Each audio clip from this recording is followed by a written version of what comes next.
I'm now elated to call upon our chief guest, Mr. Sabyasachi Mukherjee, to deliver the keynote address.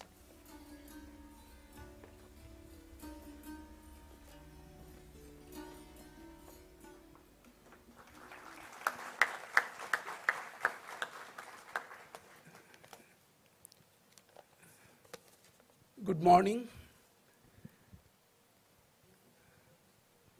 Today I have learned many things from our young teachers. And learning is no end. At times, I feel one life is not sufficient. Many things I didn't know. So I was quite surprised. And thank you, students, for reminding us our childhood. We forgot completely living in urban setup and struggling morning to evening.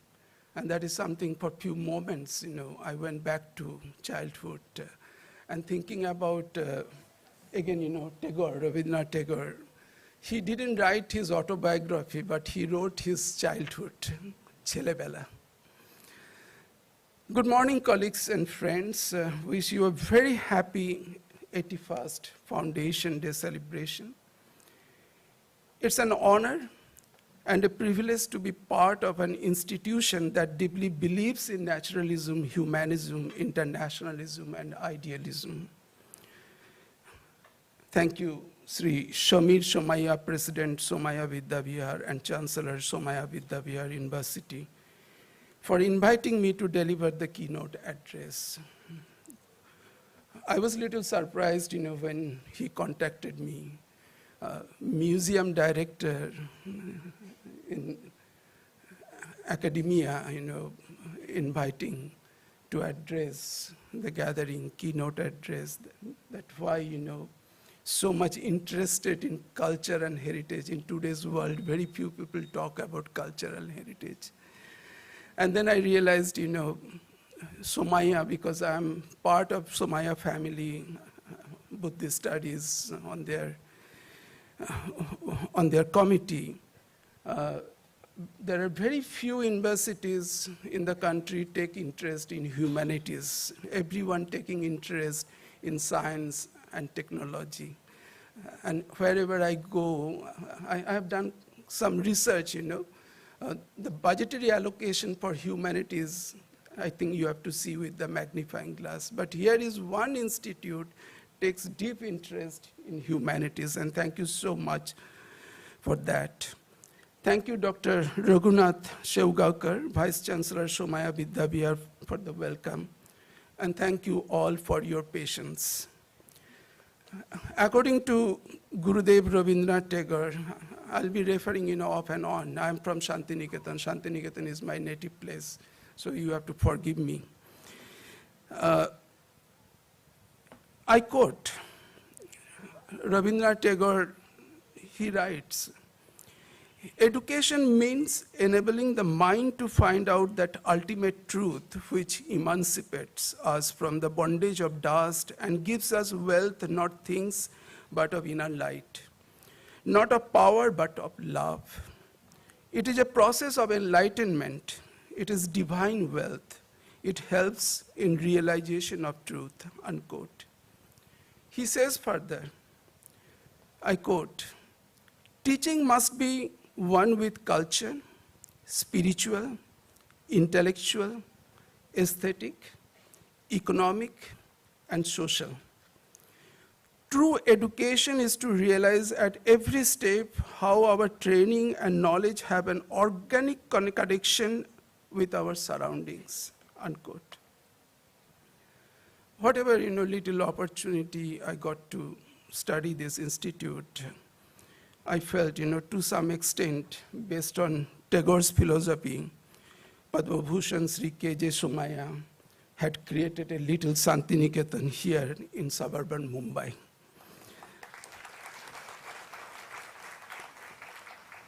We could see interdisciplinary approach in your education objective, and that is something I appreciate, which is very rare in today's world. Now I wish to address an issue that many thinkers feel a matter of concern. The research examines critically the adverse impact of globalization, technology, and power politics on cultural heritage. So please, forgive me if I make a little, provocative statement. As the world gets more and more globally homogeneous and the notion of identity gets increasingly complicated, it is important for countries, more particularly developed and developing countries, Asia, Africa, Latin America, and Middle East, and their people of diverse cultures to have places where they can come and see themselves, their roots, their history, memories, and future. According to many, museums, educational institutes, heritage, and cultural spaces are decisively the only public places for different communities or immigrants living in metros and cities to explore and understand their past, and also to reinvent their identity in a rapidly changing globalized world. Though there exist numerous threat perceptions to cultural heritage in the world, such as human ignorance, religious intolerance, economic imbalance, social inequality, climate change, natural disaster, social conflict, war, theft, illicit trade, and terrorism. The three major direct and indirect threats come from globalization, technology, and power politics. And these are the things, we don't see, things we do not see. The task of sustaining or sustainability of cultural heritage, preserving traditions, practices, languages, and beliefs in the face of constant social and technical change becomes subject to considerable community and generational tensions. Over the past 2 decades, a kind of silent cultural invasion has taken place in many countries. Developments in newspapers, photography, cinema, music, radio, television, video and DVD, computer, multimedia, cyberspace have ushered in new socio-economic and socio-cultural balance or imbalance, as you may interpret, between those who hold power and authority, whether political, social, economic, or cultural, and the large population in the country upon whom the products of industrialized culture are showered. These products of the culture industry no longer affect only a few intellectuals or elite, but control and mold the entire section of young minds through comics, popular publications, and electronic media.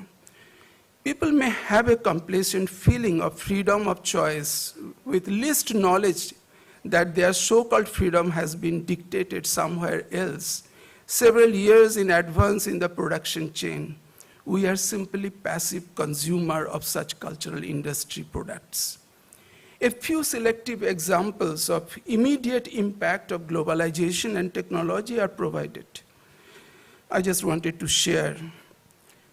One such example is loss of linguistic diversity and identity. According to a recent survey by People's Linguistic Survey of India, the people of India used to speak 780 languages, but 220 languages have disappeared in the past 50 years. Just imagine, 220 Indian languages have disappeared in the past 50 years. And another 150 could vanish in the next half century. As speakers die and their children join the majority's language and refuse to learn their ancestral tongues. For instance, Odisha has one of the most diverse tribal populations in India, with 62 tribes, including 13 primitive tribes residing in the state. They speak 72 mother tongues grouped into 38 languages, 19 of which are nearly extinct. Only 4 tribal languages have written script: Santal, Ho, Sora, and Kuilipi. Impact can also be seen on the changing lifestyle of different communities, costumes and dresses, town and urban planning, architectural styles, local languages and scripts, traditional food and habits, crafts, music and performance, etc. McDonald's and pizza already reached our kitchens.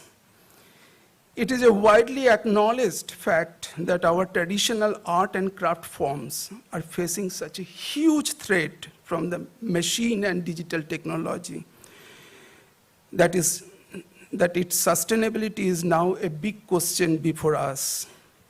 If no appropriate action or step is initiated by the government and civil society at large, then very soon Indian traditional or living art forms will be on the verge of extinction.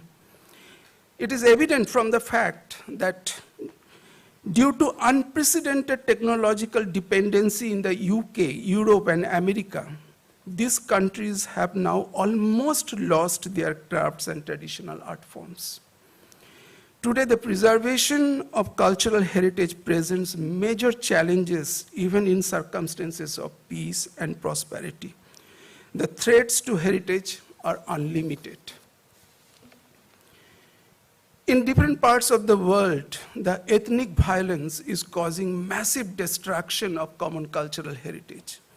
History is replete with instances when such massive destruction was done in a planned and systematic manner with a view to wipe out the cultural identities of the adversaries. Irina Bokhabo, the former DG, Director General of UNESCO, writes, I quote, "The 21st century began with the shocking destruction of the Bamiyan Buddhas in Afghanistan. However, nobody expected that these horrible acts would be followed by the rise of violent extremism in Mali and the Middle East.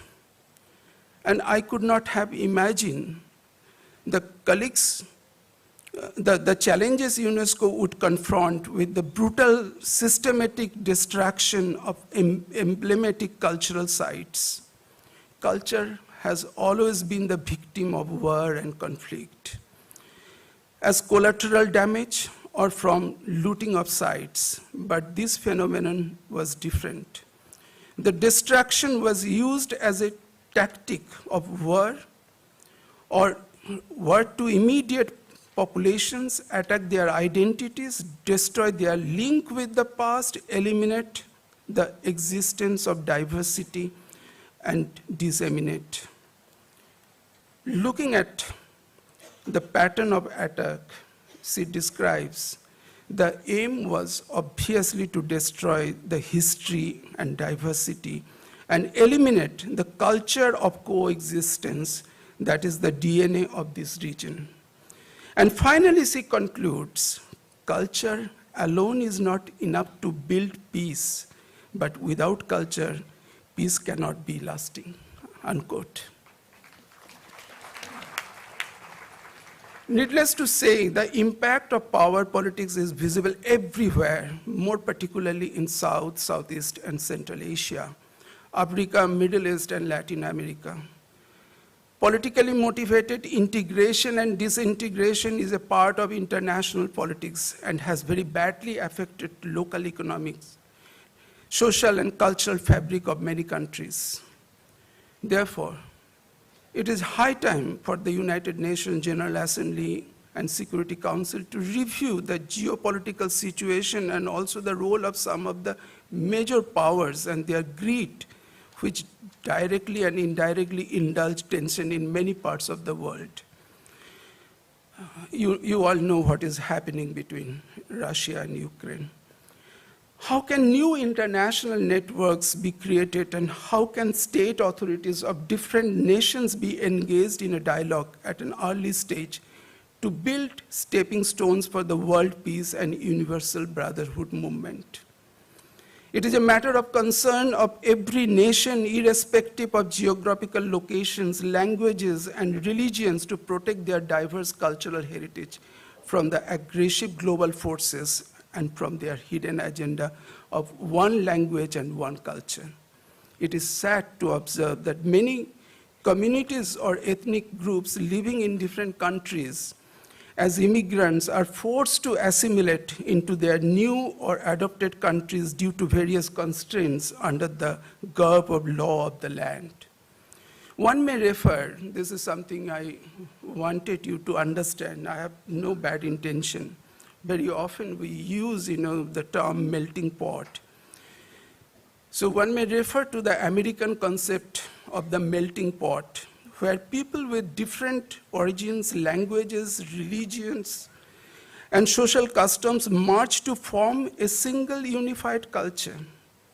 However, we should not forget that different metals melting in a pot to form a new alloy, even while having characteristic properties of their own, lose their identities as the original metals melt. And why should we melt in American pot? That is the question. We have our identity. We believe in diversity. This is, contradictory. The whole concept is contradictory to the concept of diversity. Today, developed and underdeveloped countries and their people with diverse cultures want to become an equal partner in the world narrative and also wish to strongly reposition themselves in the changing landscape of the world for the preservation of their unique regional and national identities. Specialized museums, libraries, cultural organizations, and educational institutes, and more particularly, universities have a role to play because of their grassroots link with the life of the common people. They will have a special responsibility to honor the basic principles of different communities and commitment to cultural pluralism, or holding the nation together. We cannot stop globalization, technology, or power politics, but we can certainly demonstrate our sensitivity towards preservation of diverse cultural heritage and people's identities and minimize the impact of these debilitating elements. It is the duty of world communities to reformulate a systematic preventive strategy to protect cultural diversity of mankind. Thank you so much. Thank you.